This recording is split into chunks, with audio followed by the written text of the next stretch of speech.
Olá, oitavo ano.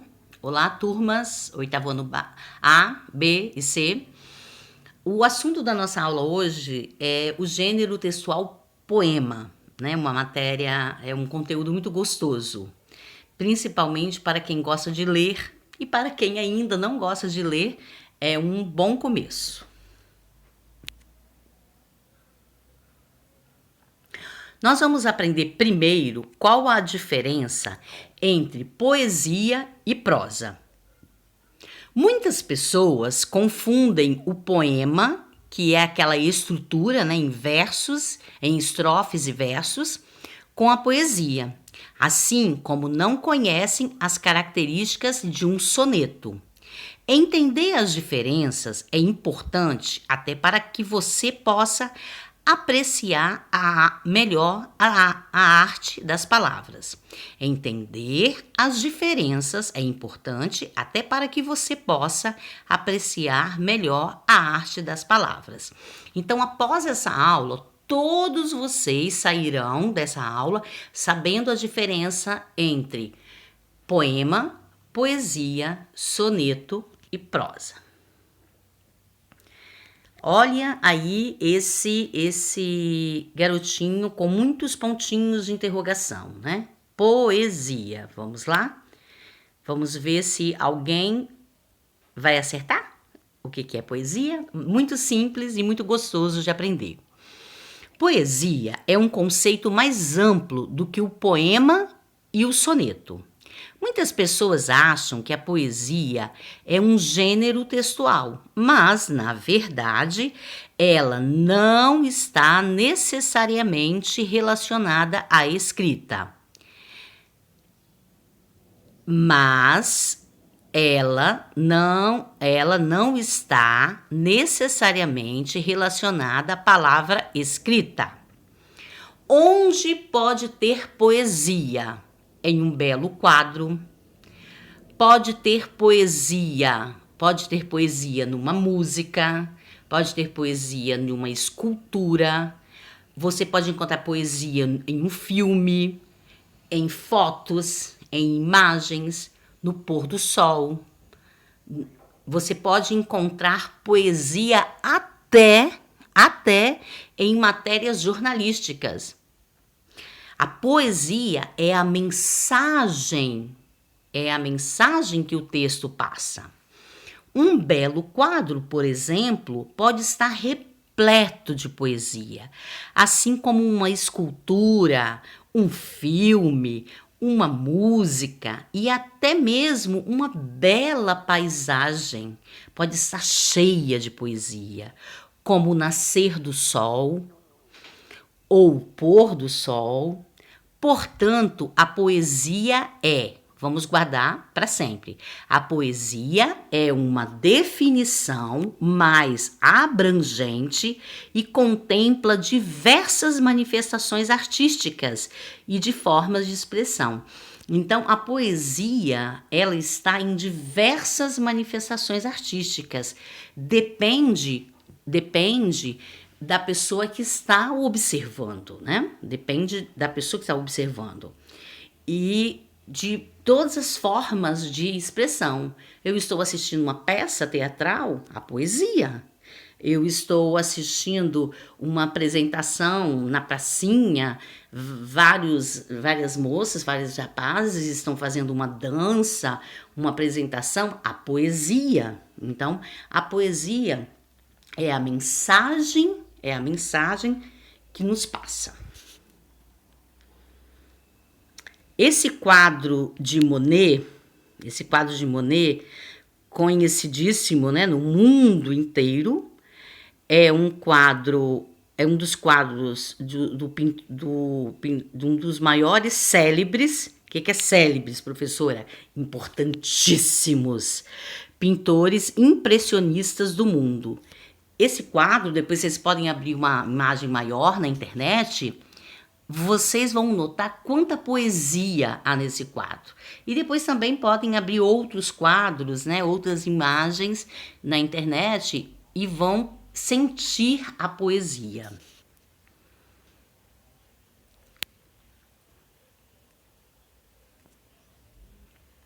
poema, essa garotinha pensando aí, poema. O que será poema? Se eu acabei de aprender que poesia é o que eu sinto, é o que eu vejo, é o que passa para mim, é a mensagem. O poema é um gênero textual que utiliza as palavras como matéria-prima, organizando-as em versos e estrofes. Todo mundo logo conhece quando a professora escreve um poema no quadro, porque o poema ele tem uma estrutura diferente. Ele é escrito em estrofes, né? E cada linha chama-se verso. Aí alguns alunos passam assim, professora, você vai passar um texto ou um poema? Eu vou passar um texto. O texto, poema. O gênero textual é poema, então o poema é um texto, tudo bem? Professora, assim, por que você está falando isso, né? Que vocês podem estar se perguntando. Por quê? Porque eu já ouvi até no ensino médio isso. É um texto ou um poema? Não, o poema é um gênero textual, o poema é um texto. A palavra poema é derivada do verbo grego poem, que significa fazer, criar, compor. No Brasil, existem vários poetas e várias poetas. Está correto, tá? A escrita. Entre eles, o poeta Mário Quintana, cujo poema a seguir é um belo exemplo desse gênero encantador. Gente, Mário Quintana tem muitos poemas. Eu coloquei apenas um, mas depois na internet, vocês, por favor, procurem mais para se deliciar. Agora eu vou ler o poema Canção do Dia de Sempre e nós vamos sentir a poesia nesse poema de Mário Quintana. Observe que o gênero textual poema, ele tem uma estética diferente, não é verdade? Tão bom viver dia a dia, a vida assim jamais cansa. Viver tão só de momentos como essas nuvens no céu. E só ganhar toda a vida, inexperiência, esperança e a rosa louca dos ventos presa à copa do chapéu. Nunca des um nome a um rio, sempre é outro rio a passar. Nada jamais continua, tudo vai recomeçar. E sem nenhuma lembrança das outras vezes perdidas, atiro a rosa do sonho nas tuas mãos distraídas. Mário Quintana.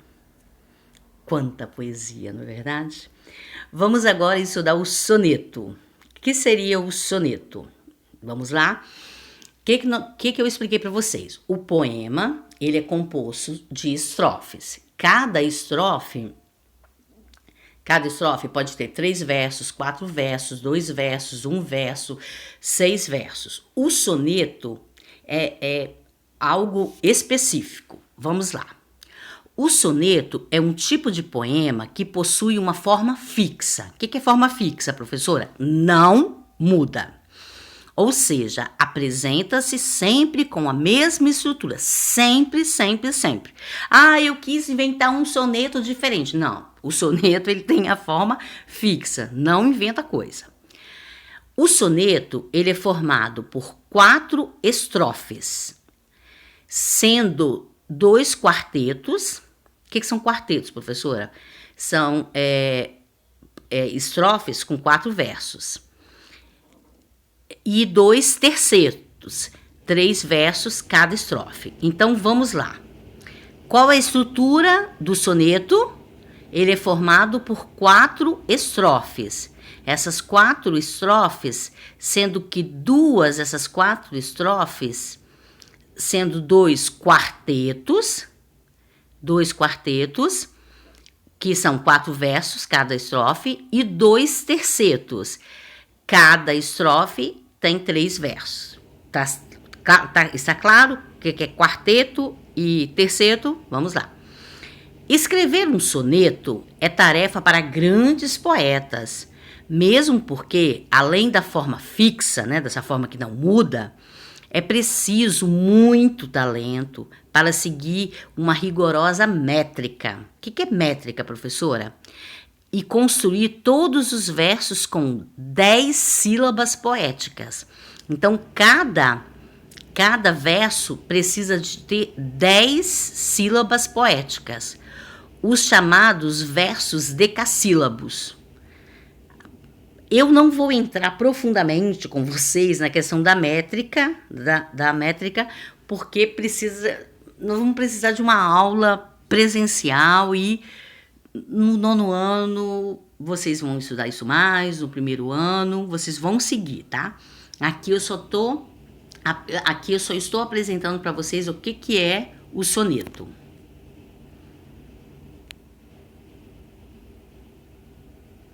Leia a seguir o belo soneto de um dos maiores sonetistas brasileiros, o poeta Vinícius de Moraes. Eu coloquei aqui o soneto do amor total. Vamos lá? Amo-te tanto, meu amor, não cante. O humano coração com mais verdade. Amo-te como amigo e como amante, numa sempre diversa realidade.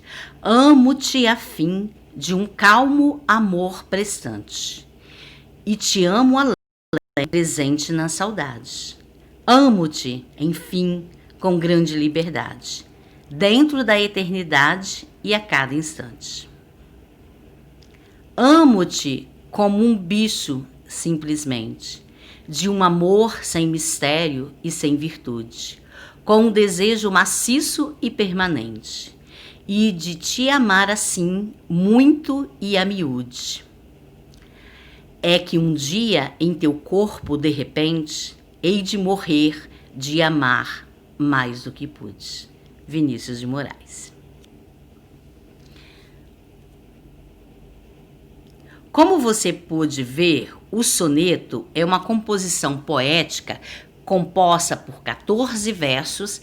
Cada verso deve possuir a mesma métrica, isto é, cada um deve apresentar o mesmo número de sílabas poéticas.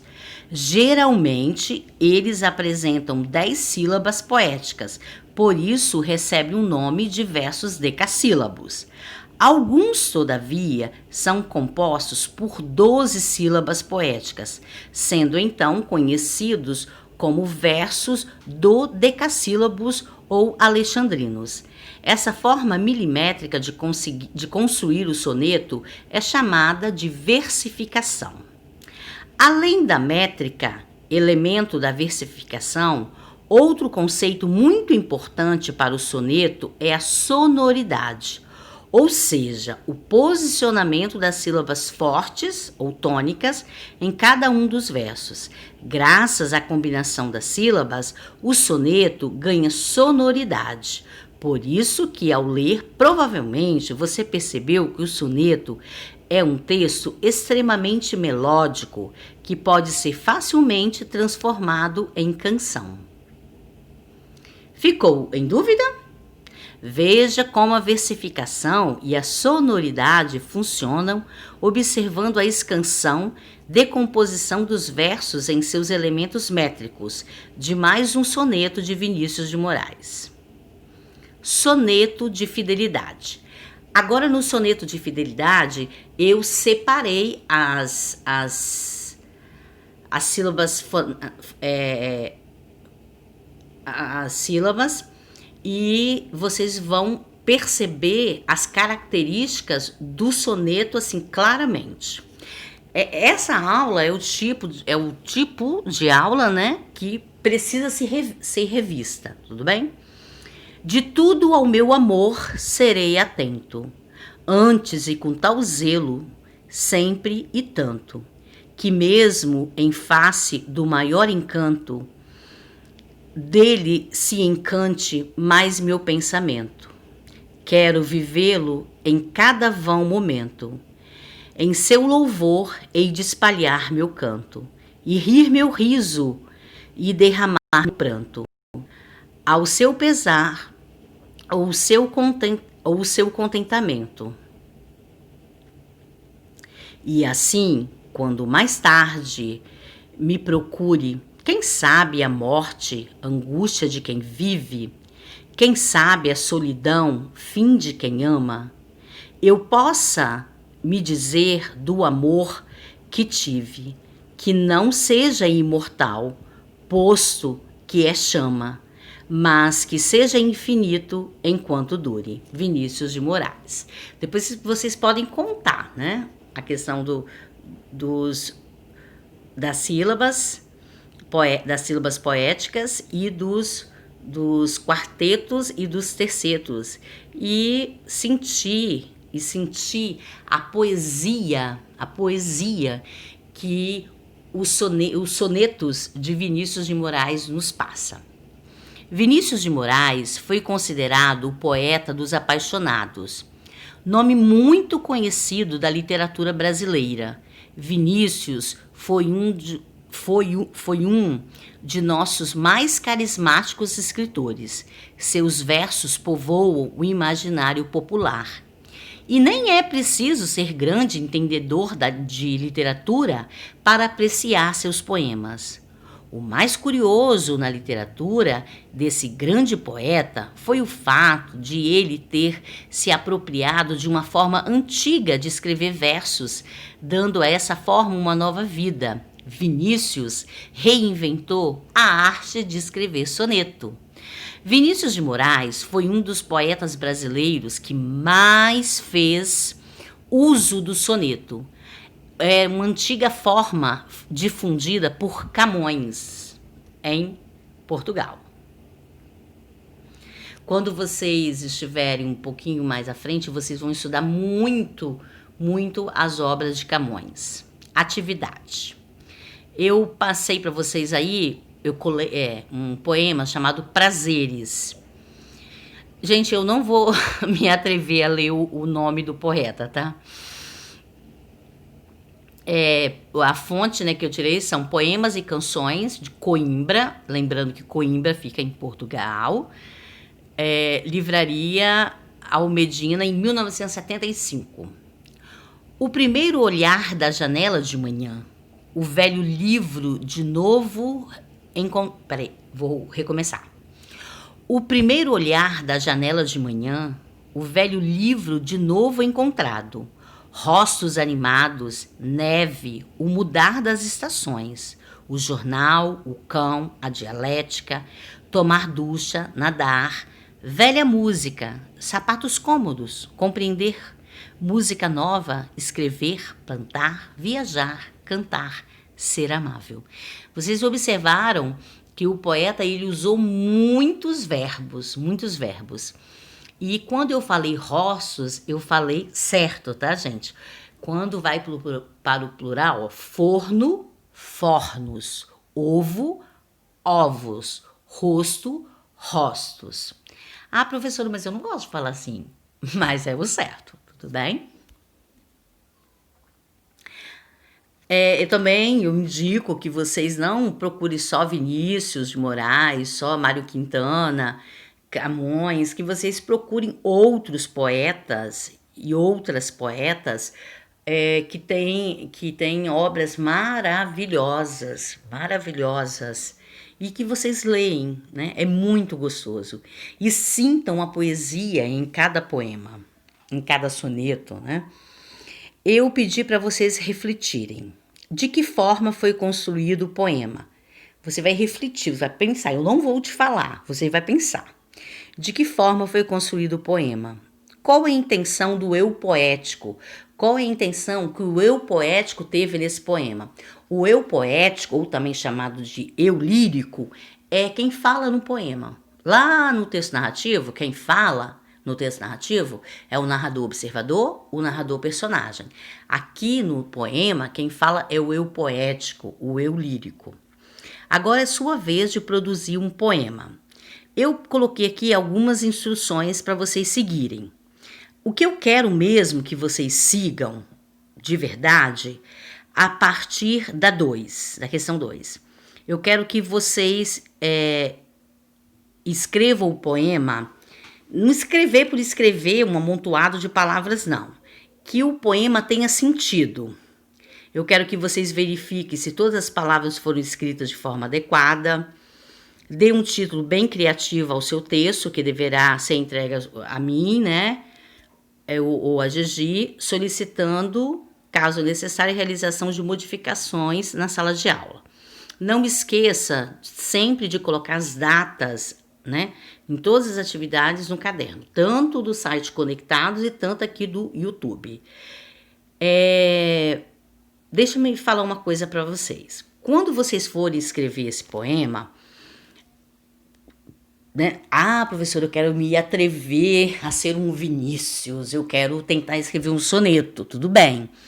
Eu vou levar muito tempo para fazer essa atividade, porque para eu escrever um poema, não é assim que a gente escreve um poema, né? Precisa né, de bastante. Você precisa de motivação, você precisa de estar no momento.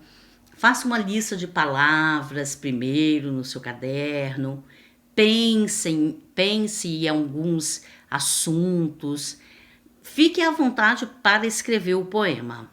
Mas é para escrever mesmo. Não copie da internet, porque eu descubro. Faça o seu poema. E depois, a poeta ou o poeta vai assinar embaixo, né, o poema que fez. Então, vocês não se preocupem de ficar perguntando, Gigi, será que pode ser um poema assim? Pode ser não. Não se preocupe. Desde que seja um poema feito assim, realmente com vontade, com interesse. Eu aconselho que vocês em casa leiam para o pai, para a mãe, para a avó, para o avô, para o primo, prima, tio, padrasto, madrasta, alguém, vizinho, vizinha, amigo, amiga, alguém. Porque quando a gente escreve para alguém. Então quando vocês estiverem lendo, que a pessoa opinar, né, vocês anotem e refaçam. Gente, não deixem de fazer os exercícios do site Conectados à Vila. Por quê, professora? Porque são importantíssimos, tudo bem? E é uma segurança para que vocês possam passar para o 9º ano. Bons estudos, boa semana, boa leitura de vários poemas, que vocês procurem outros autores, né, outras autoras, e que vocês possam entrar no mundo do poema, sentir a poesia, ler muitos poemas, sentir a poesia dos poemas, que você crie o seu poema, tá? Não precisa de ser nessa semana, agora, nesse momento. Não, é necessário inspiração, tudo bem? Então, fiquem na paz, tenham uma boa semana e até a próxima.